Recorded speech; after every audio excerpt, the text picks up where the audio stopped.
दोस्तों नमस्कार। मैं अनिल पांडे आप सबका हार्दिक स्वागत एवं अभिनंदन करता हूं। पिछले कई दिनों से इधर लगातार रचना और रचनाकारों के साथ संवाद स्थापित किया जा रहा है, विशेषकर आभासी दुनिया के माध्यम से। इस आभासी दुनिया में यूट्यूब है, फेसबुक है और है इंस्टाग्राम। दरअसल बात यह है कि कुछ कवि ऐसे हैं जो निरंतर सर्जनारत हैं। उन कविताओं को लोगों तक पहुंचाया जाए, यह जरूरी है। अभी हाल में ही बिंब प्रतिबिंब प्रकाशन से संतोष निर्मल जी की एक किताब आई है, सुनो मुझे भी सुनो। ये किताब आप देख रहे हैं, सुनो मुझे भी सुनो। और संतोष निर्मल जी हैं जो कर्मरत रहे हैं पत्रकारिता के क्षेत्र में। दैनिक जागरण, अमर उजाला जैसे संस्थानों में निरंतर कार्य किया है इन्होंने। रेडियो, दूरदर्शन जैसे माध्यमों से लगातार कविताओं का पाठ और वार्ता भी प्रसारित होता रहा है इनका। सबसे बड़ी बात यह है कि संतोष निर्मल जी का जुड़ाव आम आदमी के साथ रहा, जीवनगत अनुभवों के साथ रहा, एक परिवेश विशेष के साथ रहा जहां वे खुद रहते रहे और लोगों से मिलते जुलते रहे। यह जो संग्रह है, यह बिंब प्रतिबिंब प्रकाशन से 2025 में आया, यानी अभी एक महीने पहले ही इसका प्रकाशन हुआ है और अब यह पाठकों के बीच अपनी उपस्थिति दर्ज करा चुका है। इस संग्रह की जो महत्वपूर्ण बात है वह ये कि इस संपूर्ण कविताओं को 2 खंडों में बांट करके रखा गया है। पहला जो है दूसरा खंड जो है इस कविता संग्रह का आग मौजूद है के नाम से है। यूँ आप कह सकते हैं कि दोनों ही खंडों पर विद्वानों की अनुशंसा और शुभकामनाएं मिली हुई हैं। पहले खंड में जहां सियाराम पांडे, शांत और मोहनांशु रचित, अंशुमाली दीक्षित अंश, अंकित काव्यांश का विचार आपको मिलेगा। वहीं दूसरे खंड में जो आग मौजूद है के नाम से आया है, उसमें जो महत्वपूर्ण रचनाकार हैं दिव्य रमेश जी हैं, और जो दूसरे महत्वपूर्ण रचनाकार हैं संतोष निर्मल को जानना शीर्षक से जिन्होंने लिखा है इनके संबंध में, वो हैं डॉक्टर रागिनी सिंह जी। तो ऐसे विद्वानों का साथ भी इस संग्रह को मिला है। यूँ कहें कि विचार भी इस संग्रह को प्राप्त हुए हैं। इसकी कुछ कविताएं मैं आपके साथ साझा करना चाहता हूँ, आपको सुनाना चाहता हूँ। गहरे और गहरे शीर्षक से एक कविता है, 49 पेज पे जाइए आप। तो तुमने कितनी सहजता से कह दिया था कि हम और तुम एक ही तो हैं। तुमने कितनी सहजता से कह दिया था कि हम और तुम एक ही तो हैं। जैसे एक सीप की, जैसे जैसे मैं 2 फाके इस सहजता में डूबता गया, गहरे और गहरे तुम्हें पाने के लिए लगा नहीं समझा जा सकता है तुम्हारे बिना। इसी के ठीक बगल एक कविता है, प्रेम और प्रेम। तुम्हारी याद गिलहरी सी दौड़ती फिरती है, तुम्हारी याद गिलहरी सी दौड़ती फिरती है। मन की इस डाल से उस डाल पर मैं सुनता रहता हूँ सिर्फ पत्तों की सरसराहट, प्रतिध्वनियां आने जाने की, और महसूस करता रहता हूँ अपनी बेतरतीबी को सिलसिला देने के लिए धूप, हवा, सांस, अनवरत प्रतीक्षा और प्रेम और प्रेम। प्रेम और प्रेम मतलब कि प्रेम को लेकर के संतोष निर्मल जी के जो भाव हैं, जो विचार हैं, वह निश्चित ही पढ़ने लायक है, समझने लायक है।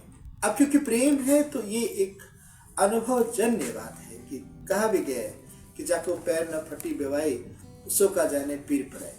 प्रेम एक गहरे में उतरते चले जाने की प्रक्रिया है, इतने गहरे में कि जहां से वापसी ही संभव न हो। इसलिए प्रेम में गया हुआ आदमी जल्दी वापसी नहीं कर पाता है अपने पूर्व के जीवन में। प्रेम एक यात्रा तो है लेकिन मंजिल नहीं है। जो प्रेम मंजिल पाने के लिए करते हैं वो मुश्किल है, फिर राह भटक जाएगी, नहीं पहुंच पाएंगे, राहगीर भी नहीं कहलाएंगे। एक कविता, दूसरे खंड की जो कविताएं हैं वो नितांत सामाजिक कविताएं हैं। पहले में प्रेम है, दर्शक भी थोड़ा बहुत है। यूं कह सकते हैं कि एक वायवी उड़ान सा लिए कवि चलता रहता है। जमीन पर कवि दूसरे खंड में मौजूद है, जो है आग मौजूद है। वहां कवि अपने परिवेश में विचरण करता है, वहां लोगों के बीच विचरण करता है और वहां की विसंगतियों को चुन चुन करके रखता है। और उनको पढ़ने के बाद आपको लगता है कि जीवन कितनी वैविध्यता लिए हुए है और संघर्ष कितना तोड़ता है आदमी को, कितना गहराई लिए हुए है। देखिए कविता, दूसरे खंड से कविता पढ़ते हैं। अच्छी कविताएं हैं इनकी।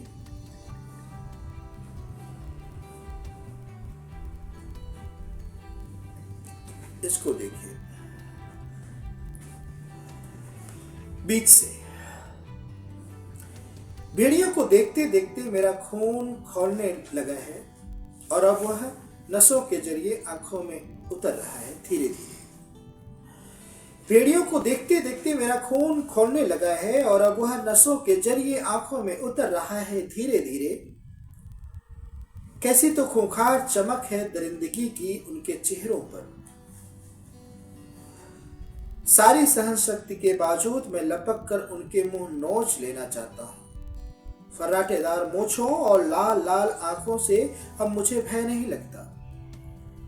पकड़कर मैं उन्हें किसी बबूल गाछ पर उल्टा लटका देना चाहता हूं ताकि उनके मुंह से गिरे फेन से निरीहों पर किए गए अत्याचारों की बदनुमा चादर धोई जा सके। लोग जो धक्का धक्का अपना खून लिए बैठे हैं, मैं उसे पिघलाकर पुनः लोगों की नसों में संचारित कर देना चाहता हूं। लोग जो थक्का थक्का अपना खून लिए बैठे हैं, मैं उसे पिघलाकर पुनः लोगों की नसों में संचारित कर देना चाहता हूं।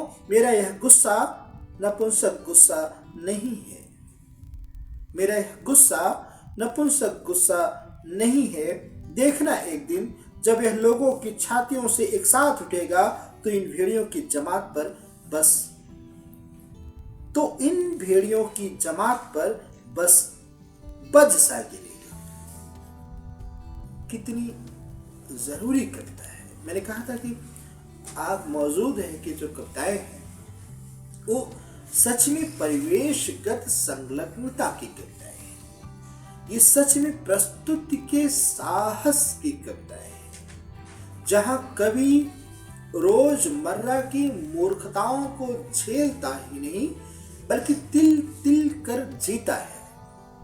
जहां कवि व्यवस्थागत ढांचे में परिवर्तन की तमाम संभावनाओं को खारिज हो जाने की स्थिति से खींच उठता है। जहां कवि बार बार आम आदमी के बीच खड़े होकर के उसकी भाषा में बात करता है। जब यह आप मामूली शब्द मत समझिए कि मेरा यह गुस्सा नपुंसक गुस्सा नहीं है। देखना एक दिन जब वह लोगों की छातियों से एक साथ उठेगा तो इन भेड़ियों की जमात पर बज सा गिरेगा। एक कविता और मैं आपको सुनाता हूँ। ये निश्चित ही बेहतरीन कविताएं हैं दूसरे खंड में। दरअसल प्रेम का मामला ही बड़ा गड़बड़ है। एक बार किसी को हुआ ना तो फिर उसे सक्रिय जीवन में आने नहीं देता है। और एक बार प्रेम से टूटने के बाद अगर कोई सक्रिय जीवन में आया ना तो फिर वह आगे ही बरसेगा। संतोष निर्मल की कविताएं निसंदेह लाजवाब कविताएं हैं। एक कविता आपको सुनाता हूं, निर्णय। बहुत गजब की कविता है। हालांकि चल रहा है बहुत भयंकर तूफान, मगर ऐसे में न तो बदला जा सकता है बाहर निकलने का इरादा और न ही रहा जा सकता है भीतर ही भीतर बंद। हालांकि चल रहा है बहुत भयंकर तूफान, मगर ऐसे में न तो बदला जा सकता है बाहर निकलने का इरादा और न ही रहा जा सकता है भीतर ही भीतर बंद। भीतर बंद रहने पर शब्दों को घुट घुट कर दम तोड़ना होगा, और लगभग निश्चय है यह भी कि बाहर निकलने पर मुट्ठी भर भर फेंके गए कांच का बुरा लोकना होगा अपने सारे शरीर पर। कोई अर्थ नहीं रखता यह बहाना कि बाहर चमकने लगे हैं चाकू। कोई अर्थ नहीं रखता यह बहाना कि बाहर चमकने लगे हैं चाकू। कहीं भी बगलगीर होकर उनके भोग दिए जाने की संभावना से भी तो बचा नहीं जा सकता। क्या हुआ? जो खतरा कदमों के आगे आगे बिछा है, भीतर बंद होकर सुरक्षित। क्या हुआ? जो खतरा कदमों के आगे आगे बिछा है, भीतर बंद होकर सुरक्षित, उसके गुजर जाने की प्रतीक्षा करके भी तो उसे टाला नहीं जा सकता। और न ही सिर्फ खून में तर रुमाल हिलाने भर से वह टलेगा, कभी भी उल्टे पांव फिर आ सकता है। कभी भी उल्टे पांव फिर आ सकता है। याद करो दोस्त, याद करो दोस्त, वह जाल जो कभी भेड़ियों ने फेंका था तुम पर, और जिसके अंदर तुम अब तक अपनी अपंग सांसें लेकर भिड़ा रहे हो नई नई तरकीबें, इजाद कर रहे हो नए नए तीर। अब उसे काट कर बाहर आना होगा और नगाड़े की चोट पर लोगों को उनकी नीयत बताना हो, ताकि तुम्हारे साथ सबका पानी खून बनने लगे और तूफान दरवाजे से सिर झुकाकर निकलने लगे। आप इन कविताओं में जो आक्रोश निकल करके आ रहा है, जो यथार्थ निकल करके आ रहा है, जो पीड़ा महसूस हो रही है, और यूं कहें कि जो संघर्ष के वे अक्स जो दिखाई दे रहे हैं, ये मामूली नहीं है। ये सच में एक जागरूक कवि नागरिक द्वारा सक्रिय समाज में सहभागिता की परिणाम है। क्योंकि कविता इतनी तीखी अनुभव से ही हो सकती है। उस परिवेश की विसंगतियों से ऊब करके दुखते हृदय की छटपटाहट में ही ऐसे शब्दों की सर्जना संभव है। सत्ता तो शब्दों का ही होता है। सच में एक कविता और सुनाता हूँ, फिर उसके बाद हम बंद करेंगे और फिर किसी दिन नए कवि के साथ वापसी करेंगे। एक कविता और आप सुनिए, बहुत गजब की कविता है। रक्तबीज। आत्मसंघर्ष की एक गजब की कविता है, सुनिए इसको। मैं अब भी टूटा नहीं, मैं अब भी टूटा नहीं हूं।